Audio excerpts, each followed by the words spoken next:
día, obviamente un retraso de 5 días son 5.000 muertes. Ese fue un error que, bueno, ahí está. ¿Qué pasará con eso? Se verá a niveles altísimos, pero ese fue un error. El segundo punto fue el error de Italia, en la cual los médicos acostumbrados a las experiencias de los coronavirus anteriores se abocaron a tratar de combatir la, eh, la respuesta fisiopatológica, es decir, la enfermedad del coronavirus, pensando que la mejor forma era que cuando había esa tormenta de citoquinas y el pulmón prácticamente quedaba todo inflamado, todo hinchado, y esto no permitía que el oxígeno pueda llegar, obviamente allí todo el mundo pensó en que la respuesta eran los ventiladores, los respiradores artificiales, para que con presión se podría vencer ese obstáculo y poder ventilar a las personas. Eh, en Italia los ventiladores también faltaron, a pesar de ser un país de primer mundo, pero lo cierto es que hubo una gran mortalidad. Bueno, luego de algunas semanas se abrió otra luz, el mundo abrió los ojos, se descubrió gracias a que se hicieron autopsias y las autopsias revelaron que la principal causa de muerte no era en sí la inflamación del pulmón, para darle un nombre mucho más genérico, no tan científico, cuando se descubrió que lo que estaba pasando eran coagulaciones que habían, y una coagulación especial, porque los médicos realmente nunca habíamos conocido a este tipo de coagulación tan específica, tan dirigida al pulmón, ¿no? Los médicos en general conocíamos una entidad que conocemos como la coagulación intravascular diseminada, pero que esto es una coagulación que aparece en el cerebro, en el corazón, en el hígado, en el riñón, y que se presentaba muchas veces cuando el paciente estaba muy, muy infectado. Pero esto fue un aprendizaje nuevo, ¿no?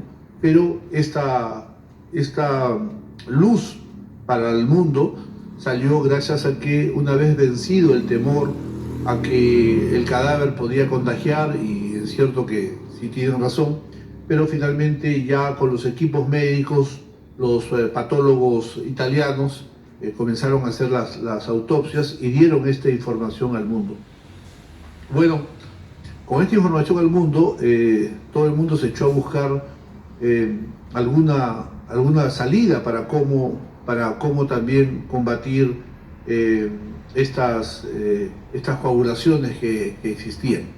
Bueno, la enfermedad siguió avanzando y Estados Unidos durante mucho tiempo había tenido una conducta política de no rendirse ante el COVID, sino pensando de que Estados Unidos, con el cuidado, con el distanciamiento sin imposiciones, no obligatorio, se iba esto a superar. Esto finalmente fue un error de Donald Trump, que había tenido este enfoque conjuntamente con su homólogo similar en cuanto al liderazgo de Inglaterra, quien también en Inglaterra asumió un papel de dejar trabajar a la gente, de no ponerse de rodillas contra el COVID, y en una posición de que, bueno, si hay que infectarse, pero Inglaterra no puede parar. Inicialmente, tanto Boris Johnson en Inglaterra como Donald Trump retaron al virus de que siga su cauce y que la vida continúe, para que los países no detengan su economía. Bueno, esto puede verse como un error, o de repente más adelante se puede ver de una forma distinta. Quienes pensamos que la vida humana no tiene precio, yo soy uno de ellos, pienso que fue un error de Inglaterra y de Estados Unidos minimizar este virus, y por eso trataron de buscar una respuesta rápida, y esta fue la hidroxicloroquina, a tal punto de que Yo creo que para nadie puede ser descabellado, puede ser discutido, sí, pero para nadie puede ser descabellado el concepto que Donald Trump, al ver que el virus había matado a muchos norteamericanos y buscando una salida rápida, quiso imponer su criterio para que se venda la hidroxicloroquina.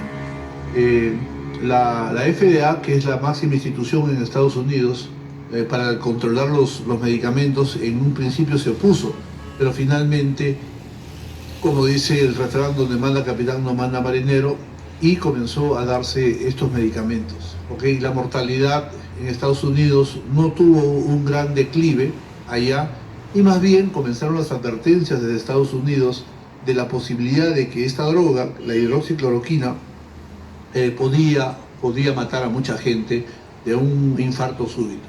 Ok, las cosas que ocurren en Estados Unidos repercuten en todo el mundo, definitivamente, y sobre todo repercuten en América Latina, porque nosotros estamos en el mismo continente y de una u otra forma dependemos económicamente más de Estados Unidos que de Europa y que de Asia. Ha habido siempre una cercanía, más influencia, y lo cierto es que tras estos informes que salieron en Estados Unidos sobre la advertencia de la hidroxicloroquina, ahora se suma la OMS. ¿Por qué comento esto? Bueno, porque seguramente esto habrá dado que pensar o dará que pensar al ministro de Salud a decir, bueno, yo ayer acabo de entregar estos medicamentos con la mejor intención, se ha actuado expeditivamente, pero ¿qué pasa si es que mañana más tarde comienzan a aparecer casos de muerte súbita? Seguramente que no faltará quien quiera criticar o hacer algunas denuncias y demandas, porque nadie sabe lo que pueda pasar en nuestro país. Y eso obviamente será un tema bastante complicado. Ya hoy día, por ejemplo, algunos de mis pacientes me comentaban que cuando han ido a varias farmacias, en las farmacias ya no le han querido vender la hidroxicloroquina, atendiendo pues seguramente alguna indicación, alguna recomendación de alguien, pero eso está ocurriendo. Ahora, esto es un tema difícil de conversar, y creo que hay que tomarlo con mucha responsabilidad. Yo creo que el ministro hizo lo correcto y quiso buscar una solución, y ahora se complica todo porque un político tiene que pensar, aunque no quiera, también como político, porque está su cabeza de por medio y todas las personas que lo acompañan, todo eso.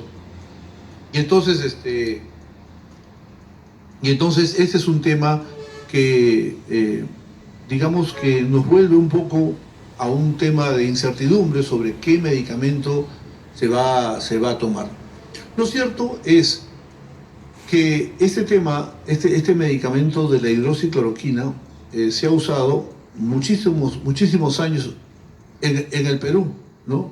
Muchísimos años, ¿no? Hemos usado particularmente, yo que en mi consultorio he atendido muchos pacientes con temas reumatológicos, obviamente siguiendo el vademecum, siguiendo los libros de reumatología, siguiendo las enseñanzas, y dentro de las conversaciones que siempre hemos tenido con muchos reumatólogos, en este caso la hidroxicloroquina siempre se ha recetado para enfermedades comunes como el lupus eritematoso, como la artritis reumatoidea resistente, o incluso en algunas enfermedades que son muy raras, ¿no? Se han usado la hidroxicloroquina sin mayor problema.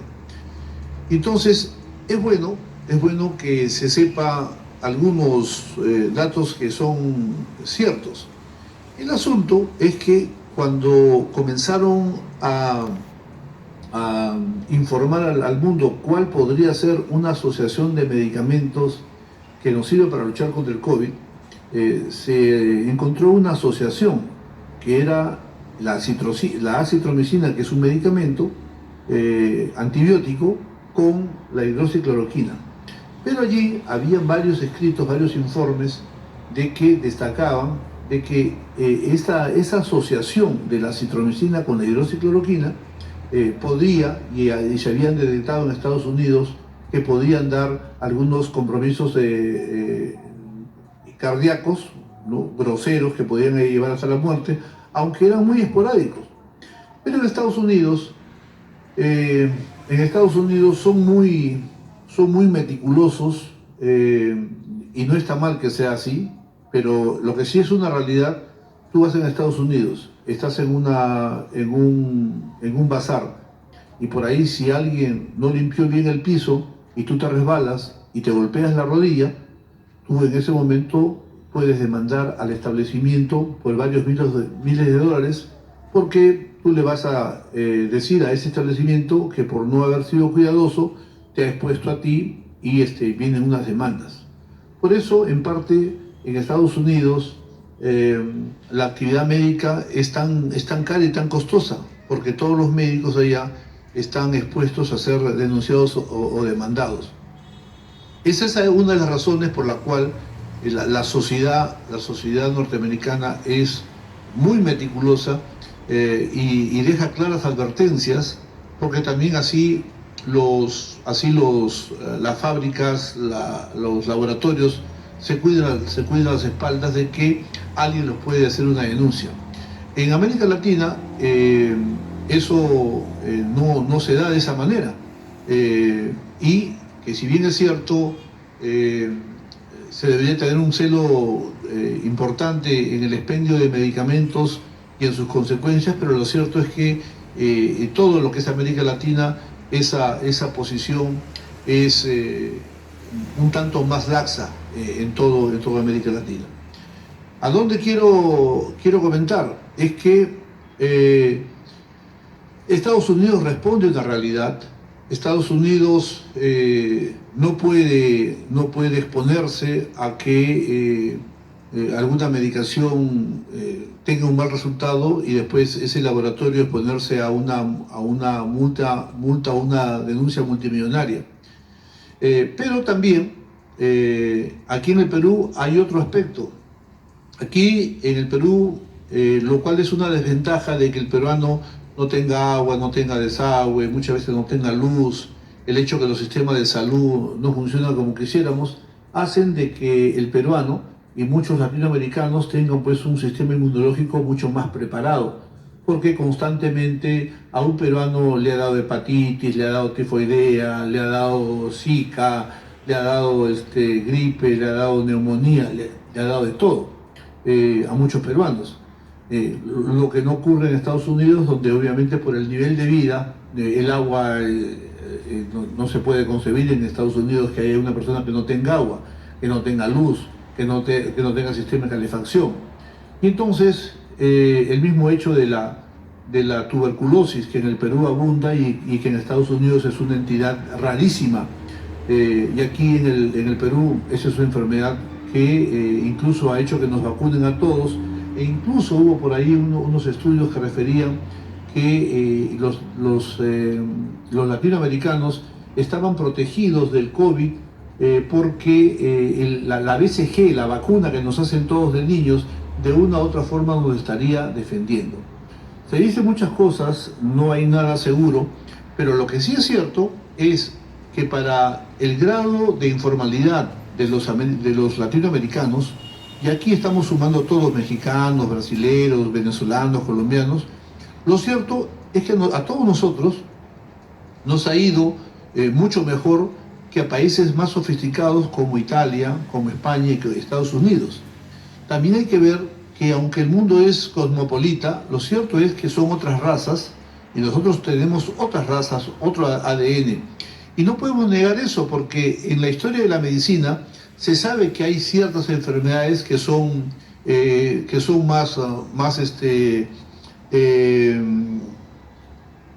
más presentes que en otras razas. Por ejemplo, el linfoma de Hodgkin es una enfermedad que es mucho mayor en los judíos, El cáncer de estómago es mucho mayor en los japoneses. La hipertensión es una enfermedad que es mucho más común en los afroamericanos y sus descendientes. Y así por el estilo, nadie puede negar que en cuestión de razas humanas las enfermedades son más propicias en unas que otras. Bueno, lo cierto es que aquí en América Latina, ¿okay?